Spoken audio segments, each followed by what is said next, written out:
Bonjour, mes chers étudiants et étudiantes. Je suis Mustapha Saleti, docteur en psychologie et enseignant-chercheur à l'université Qadir Riyad à Marrakech. Tout d'abord, je vous souhaite une vie paisible et pleine d'émotions positives, une vie agréable malgré la situation difficile que nous traversons tous aujourd'hui. Nous sommes tous en train de vivre aujourd'hui. C'est une situation, faut le reconnaître, une situation difficile, mais il ne faut pas en faire un drame. Ce n'est pas la fin du monde. Je considère, je peux utiliser la métaphore du tunnel. Nous sommes en train de traverser le tunnel, mais après le tunnel, il y a toujours la lumière. Sauf, pendant que nous sommes encore dans le tunnel, il ne faut pas faire des accidents. Il ne faut pas faire des accidents. Il faut, voilà, utiliser une intelligence qui vous permet de vous adapter à cette situation si difficile.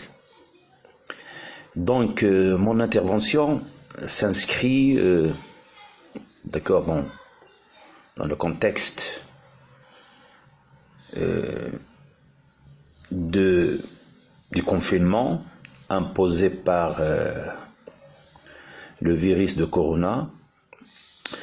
Et donc, je fais cette intervention aujourd'hui pour vous conseiller, pour vous aider, pour vous accompagner, à vous adapter à cette situation et donc de mobiliser les forces psychiques, mentales et les vertus qui vous permettent de vous adapter d'une manière rationnelle.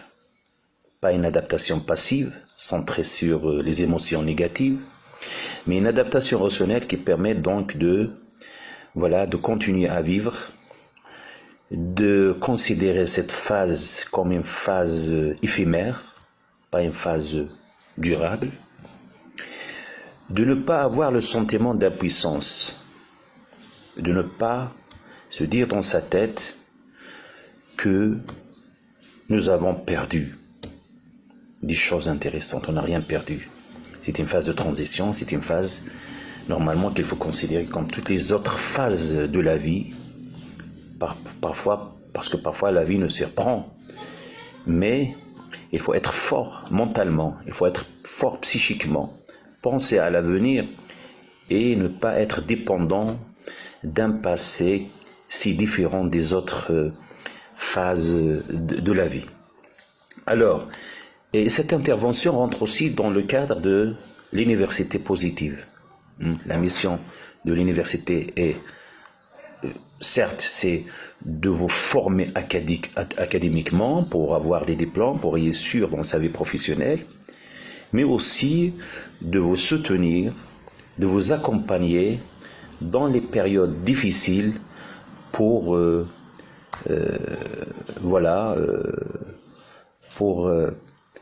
vivre cette situation d'une manière positive. Donc, je vous conseille d'être positif, de vivre des pensées positives.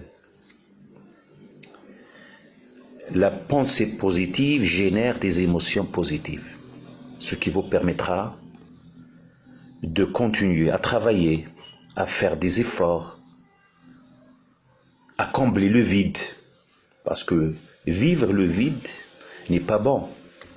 Le vide est une occasion pour les pensées noires, pour les idées noires, de s'installer dans le cerveau de chacun, ce qui risque de vous paralyser cognitivement, psychiquement, de vous empêcher de faire les choses utiles dans la vie. Donc il faut vivre des expériences positives chasser les idées noires, les croyances erronées sur beaucoup de choses. Il ne faut pas mobiliser des schémas archaïques, dysfonctionnels.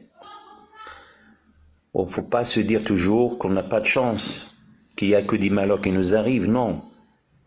Les malheurs arrivent parfois, mais il faut savoir. Il faut savoir s'y adapter.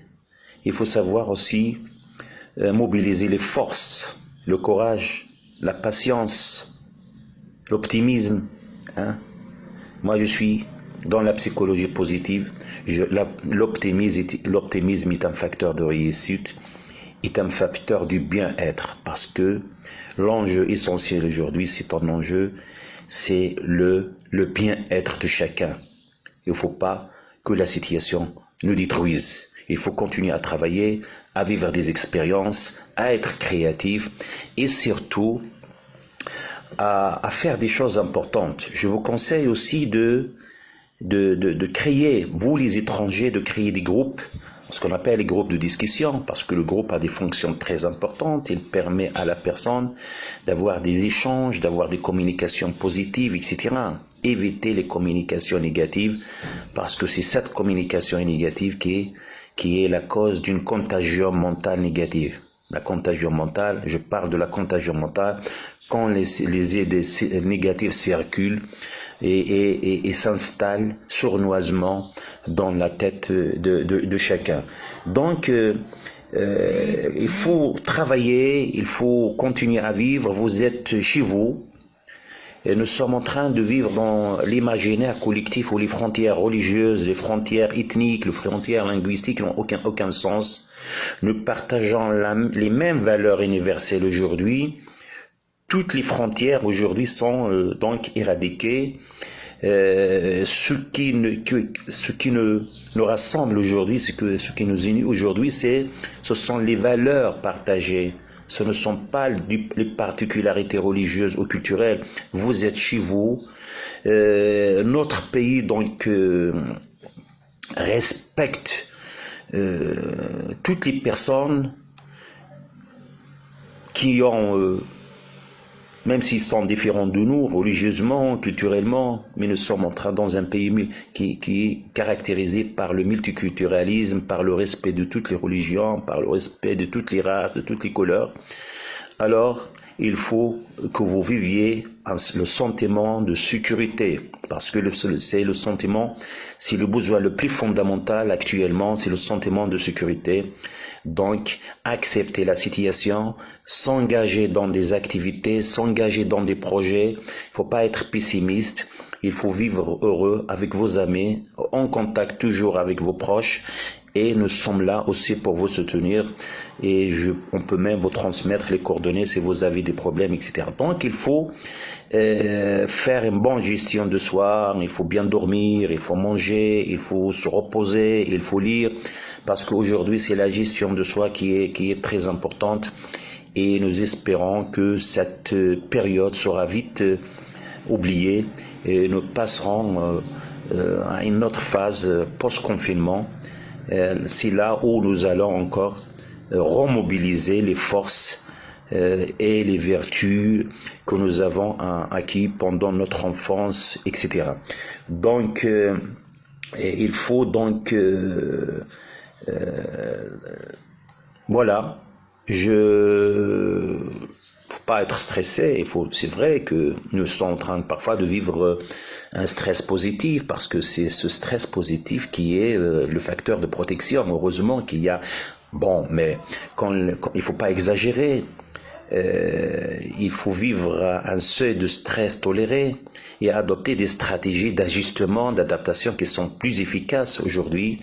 Donc c'est ça la personnalité forte. On a besoin donc de ne pas... on a besoin d'une intelligence émotionnelle, d'une intelligence sociale, d'une intelligence cognitive aussi. Et j'espère que vous parviendrez à maîtriser, à contrôler la situation. Inch'Allah, dans 3 ou 4 semaines, la vie encore va reprendre et on va aussi retourner à la vie normale.